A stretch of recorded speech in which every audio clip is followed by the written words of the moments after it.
सुप्रभात। नमस्ते मेरे प्रिय छात्रों। तो आज हम रीढ़ की हड्डी पाठ 9वां, इसके जो रचनाकार है जगदीश चंद्र माथुर जी। तो यह रीढ़ की हड्डी, रीढ़ यानी क्या? तो हमारे पेट में जो बीच की हड्डी होती है तो उसे क्या कहा जाता है? रीढ़ की हड्डी कहा जाता है, जिसे हम बैकबोन कहते हैं। तो यह पाठ का नाम ही क्या है? रीढ़ की हड्डी। तो अब देखो, यह जो रचनाकार है जगदीश चंद्र माथुर जी, तो इनका परिचय हम देखेंगे। इनका जन्म 1917 बुलंदशहर उत्तर प्रदेश में हुआ है और मृत्यु 1978। परिचय: जगदीश चंद्र माथुर जी एक वरिष्ठ साहित्यकार और संस्कृति पुरुष थे। आपने आकाशवाणी में काम करते हुए हिंदी को लोकप्रिय बनाने में महत्वपूर्ण योगदान दिया। आप प्रसिद्ध नाटककार के रूप में प्रतिष्ठित हैं। तो जगदीश चंद्र माथुर जी ने आकाशवाणी यानी क्या? पहले हम देखते हैं 20-25 साल पहले कि रेडियो पर ही लोग गाना सुनते थे। रेडियो पर ही अलग अलग कार्यक्रम यह हम सुनने का कार्य करते थे। तो उसे क्या कहा जाता है? आकाशवाणी। तो आकाशवाणी में इन्होंने काम किया है, महत्वपूर्ण योगदान दिया है और उसी के साथ यह एक प्रसिद्ध नाटककार भी है।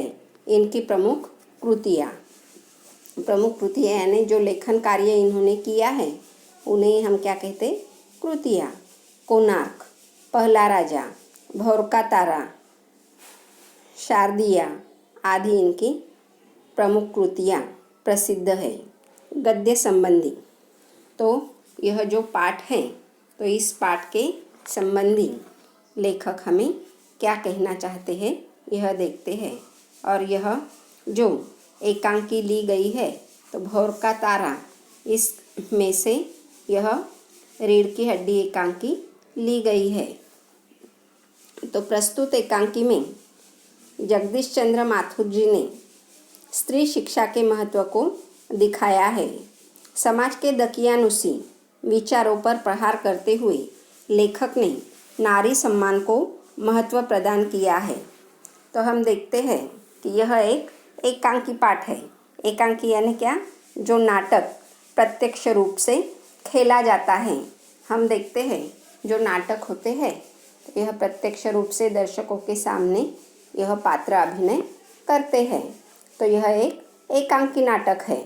और हम देखते हैं यह जो जगदीश चंद्र माथुर जी है तो इस एकांकी में हम देखते हैं समाज में स्त्री शिक्षा के विषय में लोगों के जो विचारधारा है कि लड़कियों को ज़्यादा पढ़ाना नहीं चाहिए, सर्विस नहीं करनी चाहिए, तो जो दकियानुसी विचार हम उसे कहते हैं। तो ऐसे विचारों पर लेखक हमें सोचने के लिए बाध्य करते हैं और उमा के द्वारा स्त्रियों की भावना जो होती है महिलाओं की, नारियों की, तो उससे वह प्रकट किया हुआ है और नारी के सम्मान का मुद्दा इस पाठ में उठाया गया है। तो अब हम यह जो पाठ है रीढ़ की हड्डी, तो इसके पात्र हम सबसे पहले समझकर लेते हैं। तो पात्र, अब देखो, उमा एक सुशिक्षित युवती है जो 18-20 साल की यह युवती है। रामस्वरूप उमा के पिता, तो उमा के पिताजी का नाम क्या है? रामस्वरूप। और प्रेमा उमा की यह क्या है? माँ है। तो यह रामस्वरूप, प्रेमा, उमा यह इनका परिवार है। शंकर एक युवक है और गोपाल प्रसाद शंकर के पिताजी है। और रतन रामस्वरूप का नौकर। तो अब देखो, जो रामस्वरूप जी है तो उनके यहाँ पर जो नौकर है तो उसका नाम क्या है? रतन है। तो अब यह नाटक पाठ होने के कारण यहाँ पर सारे लोगों के अब अलग अलग संवाद यहाँ पर आए हुए हैं। और देखो नाटक का सीन क्या है। एक कमरा, अंदर के दरवाजे से आते हुए जिन महाशय की पीठ नज़र आ रही है वह अधेड़ उम्र के हैं। एक तख्त को पकड़े हुए कमरे में आते हैं। तख्त का दूसरा सीना उनके नौकर ने पकड़ रखा है। तो यहाँ पर जो महाशय का नाम लिया गया है तो वह कौन है? रामस्वरूप। और उनकी जो उम्र है अधेड़ उम्र यानी 50-55 साल के नज़दीक है।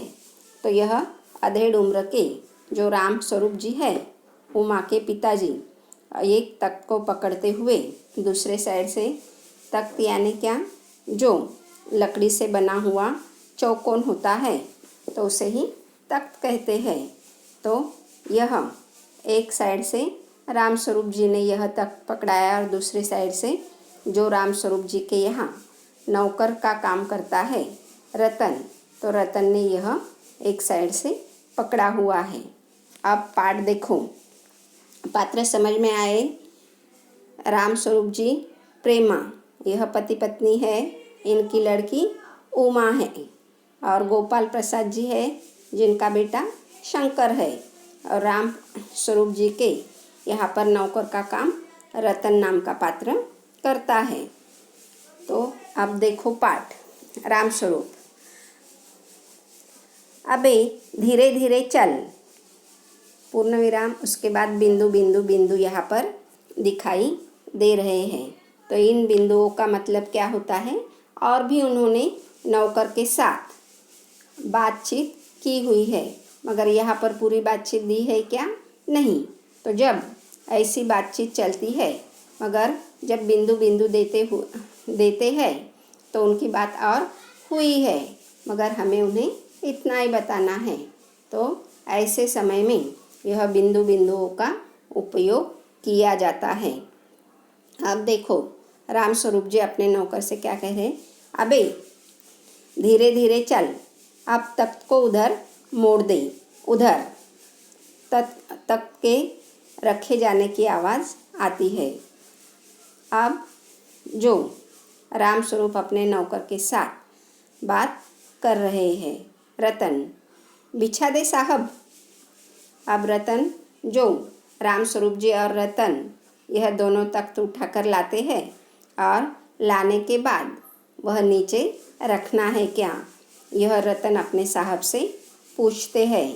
तो रामस्वरूप जरा तेज आवाज़ में, और क्या करेगा, परमात्मा के यहाँ अक्ल बट रही थी तो तू देर से पहुँचा था क्या? बिछा दूँ साहब। और यह पसीना किस लिए बहाया है? तो रामस्वरूप थोड़ी बड़ी आवाज़ में अपने नौकर को चिल्लाते हुए ही कहते हैं कि यह जो तख्त लाया है किस लिए लाया है? यहाँ पर रखने के लिए ही लाया है कि नहीं? तो बिछा दूँ क्या फिर से? रतन सवाल करता है तो उन्हें क्या होता है? गुस्सा आता है और वह बड़ी आवाज़ में रतन के साथ बात करते हैं और कहते हैं कि जब भगवान अक्ल बांटने का काम कर रहा था तो तू वहाँ पर देर से पहुँचा था क्या?